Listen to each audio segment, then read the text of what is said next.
রবীন্দ্রনাথ ঠাকুরের লেখা।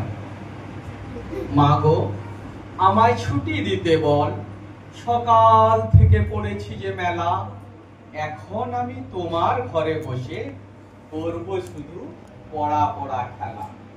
তুমি বলছো দুপুর এখন সবে, না হয় যেন সত্যি হলো তাই। একদিনও কি দুপুর বেলা হলে বিকেল হলে মনে করতে নাই? আমার তো বেশ আমি তো বেশ ভাবতে পারি মনে, সূর্য ডুবে গেছে মাঠের শেষে, বাগদি বুড়ি চুপড়ি ভরে নিয়ে শাক তুলছে পুকুর ধারে এসে। আধার হলো মাতার গাছের তলা, কালি হয়ে এলো দিঘির জল, হাটের সবাই এলো ফিরে, মাঠের থেকে এলো চাষির দল। মনে করো না উঠলো সাজের তারা, মনে করো না সন্দেহ